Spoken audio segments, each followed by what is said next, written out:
Hi guys. So ఈరోజు మనం సక్సెస్ఫుల్గా సెకండ్ లెక్చర్లోకి ఎంటర్ అయిపోతున్నాం.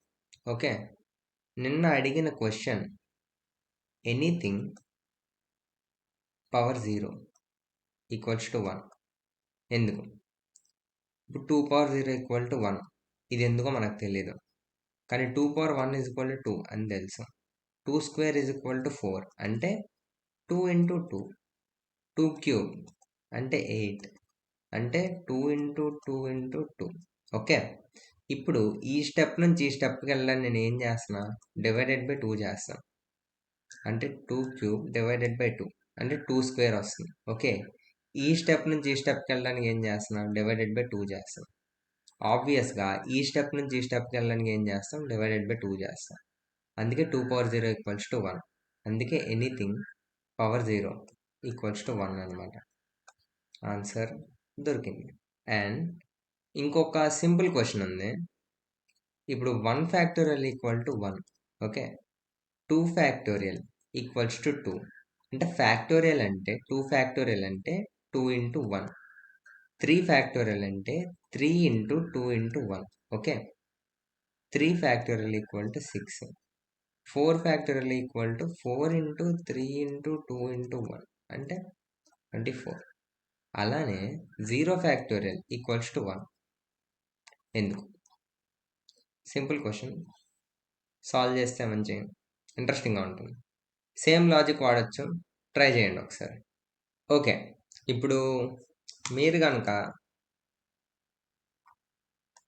పైథాన్ ఎక్కించుకొని ఉంటే కమాండ్ ప్రాంప్ట్లోకి వెళ్ళి మీరు చెక్ చేయొచ్చు పైథాన్ అనేది మీ సిస్టంలో ఇన్స్టాల్ అయిందా లేదా అని చెప్పేసి. సింపుల్గా కమాండ్ ప్రాంప్ట్ ఓపెన్ చేయండి అండ్ పైథాన్ -version ఎంటర్ చేస్తే మీకు ఇక్కడ పైథాన్ వర్షన్ అనేది వస్తుంది అనమాట.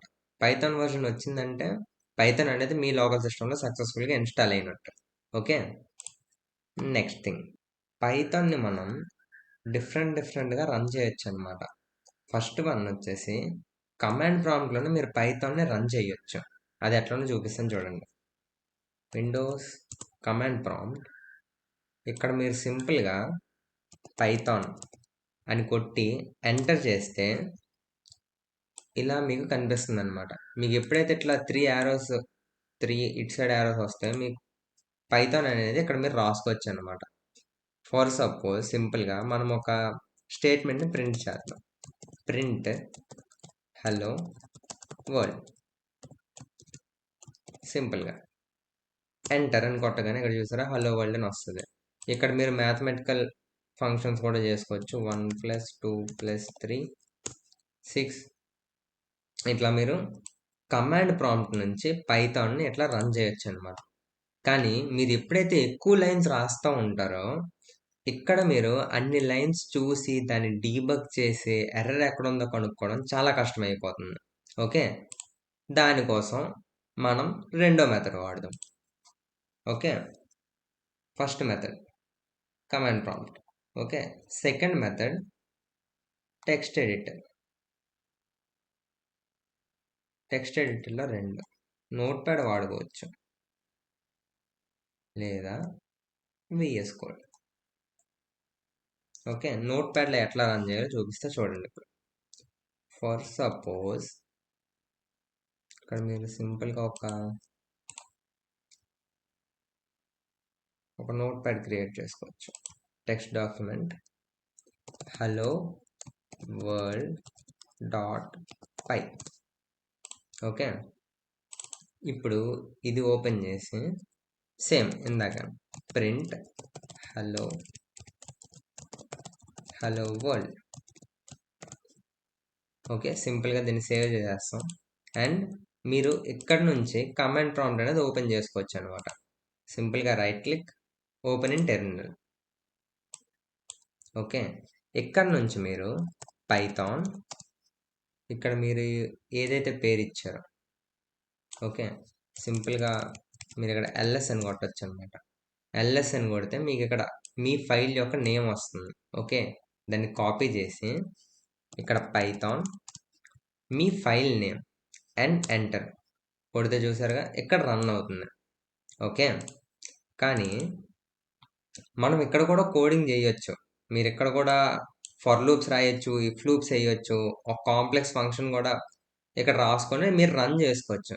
కానీ చదవడం కానీ కోడ్స్ డీబగింగ్ కానీ చాలా కష్టమైపోతుంది. అందుకే మనం విఎస్ కోడ్ అనేది వాడతాం.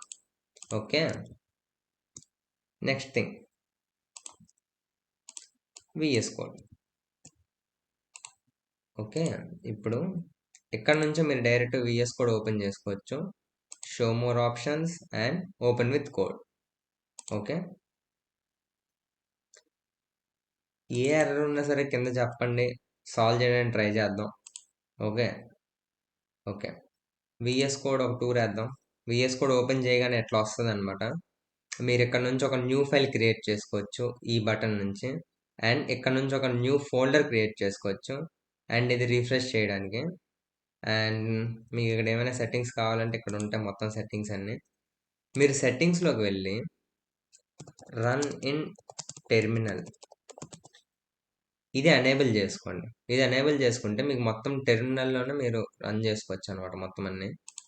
ఓకే. ఇట్లా వెల్కమ్ వస్తుంది. ఇది క్లోజ్ చేసేయచ్చు. ఓకే. బేసిక్ కమాండ్స్ ఇవి. ఇక్కడ మీరు కంట్రోల్ ప్లస్ బ్యాక్ టిక్ కొడితే ఇట్లా ఇది టెర్మినల్ అనేది ఓపెన్ అవుద్ది అనమాట. ఇది టెర్మినల్. ఇక్కడ మనం కోడ్ రాస్తాం. మనకు వచ్చిన ఎర్రర్స్ అండ్ అవుట్పుట్స్ అన్నీ ఇక్కడ కనిపిస్తాయి అనమాట. ఇది కంట్రోల్ ప్లస్ బ్యాక్ టిక్ కొడితే క్లోజ్ అవుద్ది, కంట్రోల్ ప్లస్ బ్యాక్ టిక్ కొడితే ఓపెన్ అవుతుంది. ఓకే. దీన్ని మీరు ఇక్కడ నుంచి కూడా చూడొచ్చు. Edit file view terminal. అలా కూడా మీ టెర్మినల్ని చూడొచ్చు అనమాట. టెర్మినల్. ఓకే. నెక్స్ట్ ఇక్కడ నుంచి సింపుల్గా హలో వరల్డ్ డాట్ పై. ఇక్కడ మీరు చూసుకున్నట్టు విఎస్ కోడ్ అనేది ఆటోమేటిక్గా ఇది డిటెక్ట్ చేస్తుంది అనమాట. ఇంకోటి ఏంటంటే ఇక్కడ ఎక్స్టెన్షన్స్ అని ఒకటి ఉంటుంది అనమాట. ఈ ఎక్స్టెన్షన్స్లోకి వెళ్ళి పైథాన్ అని క్లిక్ చేసి ఈ పైథాన్ డీబగ్గర్ అనేది ఎక్కించుకోండి. అండ్ ఈ పైథాన్ కూడా ఎక్కించుకోండి. దీనివల్ల ఏమవుతుందంటే మీరు ఏదైనా ఆటోమేటిక్గా కంప్లీట్ అయిపోతుంది అనమాట. మీకు ఏమైనా చిన్న చిన్న ఫంక్షన్స్ ఏమైనా ఉన్నా సరే ఆటోమేటిక్గా కంప్లీట్ అయిపోతాయి అనమాట. సో టెక్స్ట్ ఎడిటర్కి విఎస్ కోడ్ లాంటి టెక్స్ట్ ఎడిటర్కి అండ్ నోట్ ప్యాడ్ లాంటి టెక్స్ట్ ఎడిటర్కి ఇదే డిఫరెన్స్. మీకు ఇక్కడ చాలా ఆప్షన్స్ ఉంటాయి అనమాట. ఇది పర్టికులర్గా కోడింగ్ కోసమే తయారు చేశారు కాబట్టి వెరైటీ ఆఫ్ ఆప్షన్స్ ఉంటాయి మీరు ఎక్స్ప్లోర్ చేయడానికి. ఓకే. సో ఇక్కడ మనం మన ఫస్ట్ ప్రోగ్రామ్ రాద్దాం. ప్రింట్ హలో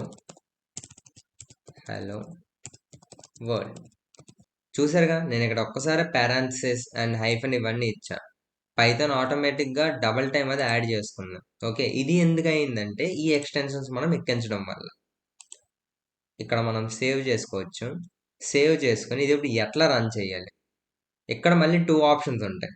ఫస్ట్ ఆప్షన్ వచ్చేసరికి ఇక్కడ మీకు ఆటోమేటిక్గా రన్ కోడ్ అనేది ఉంటుంది అనమాట. ఇది క్లిక్ చేసినా సరే మీకు ఇక్కడ రన్ అవుద్ది అనమాట. హలో వరల్డ్ అని చెప్పేసి. ఓకే. అట్లా కాదు, ఇంకోలా ఎలా చేయొచ్చు, సేమ్ ఇందాక మనం చేసినట్టుగా పైథాన్ హలో వరల్డ్ డాట్ పై అని కొట్టినా సరే రన్ అవుతుంది. లేదా పీవై హలో వరల్డ్ డాట్ పై అని కొట్టినా సరే రన్ అవుతుంది. ఇవి డిఫరెంట్ వేస్ అనమాట మనం పైథాన్ ఫైల్స్ని రన్ చేసుకోవడానికి. అల్టిమేట్గా మనం విఎస్ కోడే వాడతాం. సో మనం మొత్తం ఇందులోనే కోడింగ్ చేస్తాం. సో యా, విఎస్ కోడ్లో కోడ్స్ అనేవి చాలా ఈజీగా రన్ చేయొచ్చు. ముఖ్యంగా పైథాన్ అనే కాదు అన్నీ రన్ చేయొచ్చు. అండ్ ఫర్ సపోజ్ ఒక ఎర్రర్ని హ్యాండిల్ చేద్దాం మనం. ఫర్ సపోజ్ ఇక్కడ నేను పిఆర్ఐఎన్టీ బదులు పిఆర్ఎన్టీ అన్నా. అండ్ నేను దీన్ని ఇప్పుడు రన్ చేస్తున్నా. ఇక్కడ మీరు చూసుకున్నట్టయితే నీట్గా ట్రేస్ బ్యాక్ అనేది వస్తుంది అనమాట. ట్రేస్ బ్యాక్ అంటే ఏంటి? ట్రేస్ బ్యాక్ అనేది ఒక రికార్డ్లా మెయింటైన్ చేస్తుంది అనమాట. Trace back equal to record. ఈ రికార్డ్లో ఏం మెయింటైన్ చేస్తాం మనం? ఎర్రర్స్ అనేవి ఎక్కడెక్కడ వస్తున్నాయి, ఎందుకు వస్తున్నాయి అని చెప్పేసి ఒక రికార్డ్లో మెయింటైన్ చేస్తుంది. దాని పేరే, ఆ రికార్డ్ పేరే ట్రేస్ బ్యాక్ అని ఇచ్చారనమాట డెవలపర్స్. ఓకే. ఇప్పుడు నేను ఇక్కడ చూడండి, ఎర్రర్ ఎక్కడ వస్తుంది? ఈ ఫైల్లో లైన్ 1. ఓకే. లైన్ 1 దగ్గర పిఆర్ఎన్టీ దగ్గర ఎర్రర్ వస్తుందంట. ఆ ఎర్రర్ ఏంటి? Name error. అంటే నేమ్ పిఆర్ఎన్టీ ఈజ్ నాట్ డిఫైన్డ్. అంటే పైథాన్లో ఇన్బిల్ట్గా పిఆర్ఎన్టీ అనే నేమ్ అనేది డిఫైన్ చేయలేదు. అండ్ మనం కూడా ఎక్కడ దాని ఫంక్షనాలిటీ కానీ ఏమి డిఫైన్ చేయలేదు. So did you mean print? అవును, ప్రింట్. ఇప్పుడు మనం ఈజీగా రన్ చేసేయచ్చు, రన్ అవుతుంది. సో ఎర్రర్స్ని ఎట్లా హ్యాండిల్ చేయాలన్నమాట. ఎర్రర్ రాగానే భయపడిపోకుండా స్టెప్ బై స్టెప్ ప్రాసెస్లో వెళ్తే ఈజీగా ఎర్రర్స్ అనేవి హ్యాండిల్ చేయొచ్చు. అండ్ ఇక్కడ మీరు చూసుకున్నట్టయితే ఇక్కడ చూడండి, విఎస్ కోడ్ ఆటోమేటిక్గా డిఫరెంట్ డిఫరెంట్ కలర్స్లో డిటెక్ట్ చేస్తుంది మనం ఇచ్చిన కోడ్ని. ఫర్ సపోజ్ ప్రింట్ అనేది బ్లూ కలర్లో ఉంది, ఈ ఈ పారెన్సిస్ చూడండి ఎల్లో కలర్లో ఉన్నాయి, అండ్ ఈ డబల్ కోట్స్ మధ్యలో ఏది రాసినా సరే అది ఇంకో రంగులో ఉంది. అర్థమవుతుందా? సో విఎస్ కోడ్ అనేది ఆటోమేటిక్గా డిటెక్ట్ చేయగలుగుతుంది. ఎందుకు? ఈ ఎక్స్టెన్షన్స్ ఎక్కించుకోవడం వల్ల, ఈ పైథాన్ ఎక్స్టెన్షన్ ఎక్కించుకోవడం వల్ల. సో ఈ ప్రింట్ అనేది ఒక కీవర్డ్ అనమాట, అంటే Python keyword. Okay, developers already దాన్ని రాసి ఉంచారు అనమాట, ప్రింట్ ఫంక్షన్. ఓకే, ప్రింట్ అని ఎక్కడైనా వాడితే లోపల లోపల ఏదైతే ఇస్తారో దాన్ని ప్రింట్ చేయండి అని చెప్పేసి. ఓకే, అందుకే చూసారు డిఫరెంట్ డిఫరెంట్ కలర్స్లో ఉంటాయి. దీన్ని మనం సింటాక్స్ హైలైటింగ్ అంటాం అనమాట. ఇలా హైలైట్ చేసిన దాన్ని సింటాక్స్ హైలైటింగ్ అంటాం. అండ్ ఇందాక మీరు నోట్ ప్యాడ్లో చూసుకున్నట్టయితే ఇట్లా ఇన్ని డిఫరెంట్ డిఫరెంట్ కలర్స్ లేవు, అక్కడ ఒకటే కలర్ ఉంది, black colour. So VS code వాడడానికి ఇది ఒక మెయిన్ అడ్వాంటేజ్ అనమాట. కానీ ఇంటర్వ్యూలు అయినప్పుడు మాత్రం నోట్ ప్యాడ్లోనే కోడ్ రాయిస్తారు, ఎందుకంటే ఇక్కడ ఆటోఫిల్ అయిపోయింది అనమాట. కోడ్స్ అనేవి నోట్ ప్యాడ్లో ఆటోఫిల్ అవ్వవు. సో ఇంటర్వ్యూలు అయినప్పుడు మాత్రం నోట్ ప్యాడ్లో రాయిస్తారు. సో గుర్తుపెట్టుకోండి. సో యా, అది ఈరోజు వీడియోలో. అండ్ ఒక చిన్న కాన్సెప్ట్ చూసి ముగించేద్దాం, ఎండ్ చేసేద్దాం వీడియోని. వేరియబుల్స్. వేరియబుల్స్ అంటే ఏంటి? వేరియబుల్స్ అనేవి ఫర్ సపోజ్ బాక్సెస్లా ఊహించుకోండి. Boxes which can store some మెమరీని స్టోర్ చేసుకోవడానికి వేరియబుల్స్ని వాడతాం అనమాట. ఓకే, ఇది బాక్స్. ఈ బాక్స్లో మనం ఏదైనా సరే పెట్టుకోవచ్చు, అండ్ దీన్ని మనం వేరియబుల్ అని అంటాం. సింపుల్, అర్థమైంది. ఇప్పుడు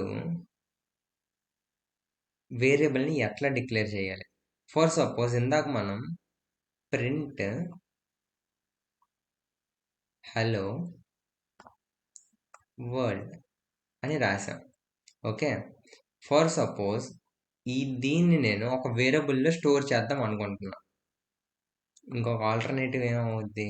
or message equal to hello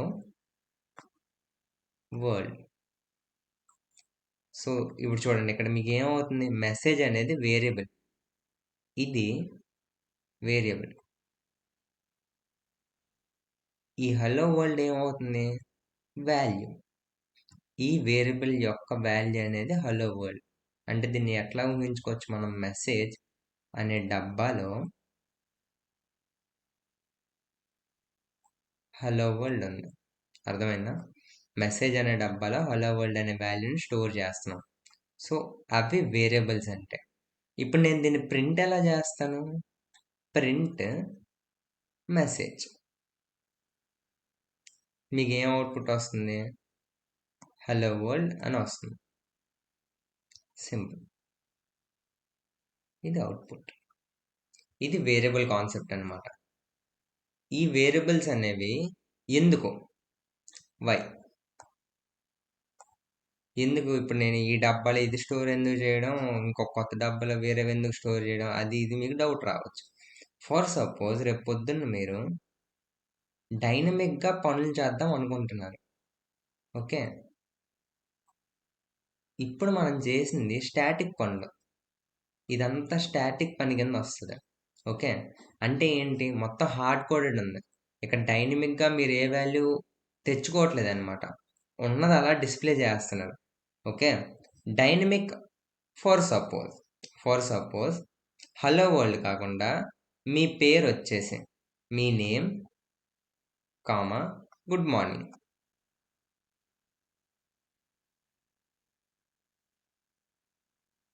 ఇలా ఒక మెసేజ్ డిస్ప్లే చేయాలనుకోండి, ఇక్కడ నేమ్ అనే దగ్గర మీ నేమ్ రావాలి, మీరు వేరే వాళ్ళ నేమ్ పెడితే వేరే వాళ్ళ నేమ్ రావాలి.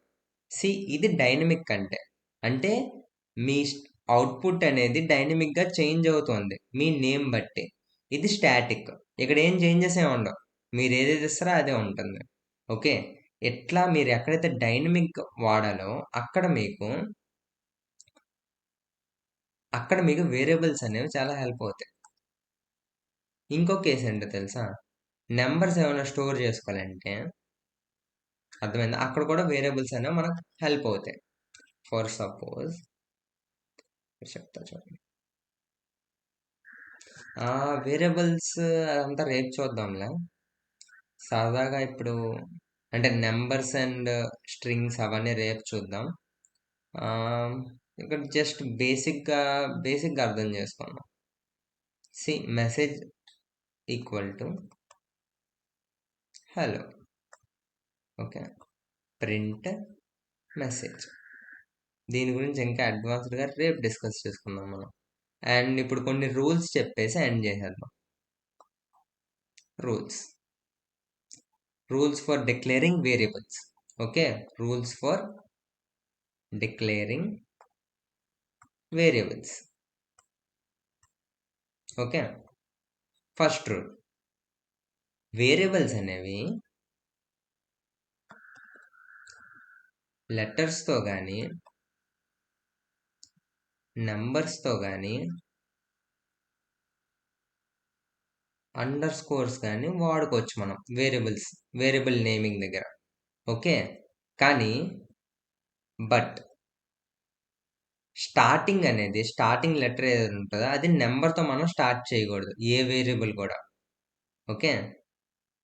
Don't start with number.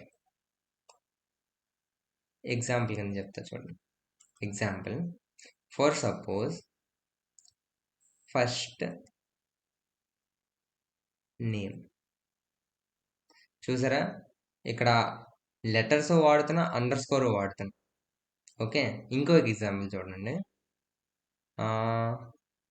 Apple 1. ఇక్కడ లెటర్స్ ఉన్నాయి, నెంబర్ ఉంది. కానీ మీరు ఏం చేయకూడదు, ఇలా మీరు డిక్లేర్ చేయొచ్చు. ఓకే. మీరు ఏం చేయకూడదు, 1 యాపిల్ లేదా 1 బస్, ఇట్లా మీరు డిక్లేర్ చేయకూడదు. ఇట్లా ఈ నెంబర్స్ అనేవి ఫస్ట్ వచ్చి లెటర్స్ అనేవి తర్వాత ఎప్పుడు రాకూడదు. ఫస్ట్ ఎప్పుడు లెటర్స్ రావాలి. అండ్ లెటర్స్ వచ్చిన తర్వాత ఎక్కడైనా సరే మీరు నెంబర్స్ని వాడుకోవచ్చు. అండ్ అండర్ స్కోర్స్ని మీరు ఎట్లా వాడుకోవచ్చు. ఇది ఫస్ట్ రూల్ అనమాట వేరియబుల్ నేమింగ్. ఓకే. ఇక్కడ రాసి చూడండి. సెకండ్ రూల్ వచ్చేసరికి స్పేసెస్. వేరియబుల్ డిక్లేర్ చేస్తున్నప్పుడు, వేరియబుల్కి పేరు పెడుతున్నప్పుడు మీరు స్పేసెస్ అనేవి ఇవ్వకూడదు. ఇప్పుడు ఫర్ సపోజ్ ఇంతకుముందు ఎగ్జాంపుల్లో ఫస్ట్ నేమ్ అని చెప్పేసి ఇట్లా ఈ స్పేస్ అనేది వదలకూడదు మీరు ఇక్కడ. అర్థమైందా?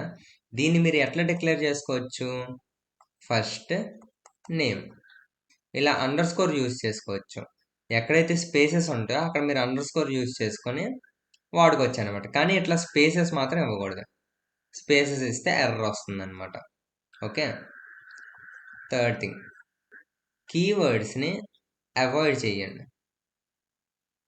వేరియబుల్ నేమ్ ఇస్తున్నప్పుడు కీవర్డ్స్ అనేవి వాడద్దు. కీవర్డ్స్ అంటే ఏంటి, మినిమం లేదా డెఫ్ లేదా pass etcetera etcetera. If else, for, else కాదు ఎల్ఇఫ్ ఫర్, ఇవన్నీ ఉంటాయి అనమాట. మీరు ఆన్లైన్లో కూడా చూడొచ్చు, పైథాన్ కీవర్డ్స్ అని చెప్పేసి ఇక్కడ లిస్ట్ ఆఫ్ కీవర్డ్స్ ఉంటాయి అనమాట. వేరియబుల్ నేమింగ్ ఇస్తున్నప్పుడు ఈ కీవర్డ్స్ అనేవి కూడా వాడద్దు.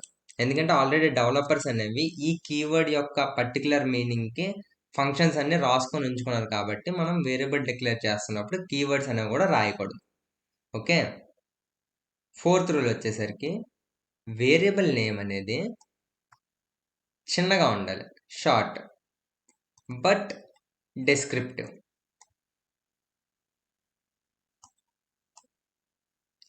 షార్ట్ బట్ డిస్క్రిప్టివ్గా ఉండాలి.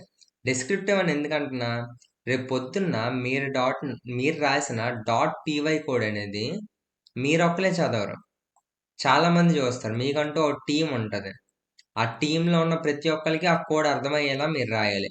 సో అలాంటి దగ్గర వేరియబుల్ నేమింగ్ అనేది చాలా చిన్నగా పెట్టుకొని అర్థమయ్యేలా చేసుకోవాలన్నమాట. ఓకే, రేపు పొద్దున మళ్ళీ మీరు ఈ కోడ్ చూసినా సరే అర్థం అవ్వగలగాలి.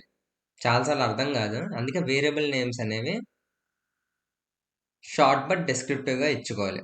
ఫర్ సపోజ్ నేను ఎగ్జాంపుల్ చెప్తా చూడండి. ఫర్ సపోజ్ ఇక్కడ నేను నేమ్ అనే వేరియబుల్ని డిక్లేర్ చేస్తున్నాను. ఓకే, కానీ కొంతమంది ఎన్ అని డిక్లేర్ చేసుకుంటారు.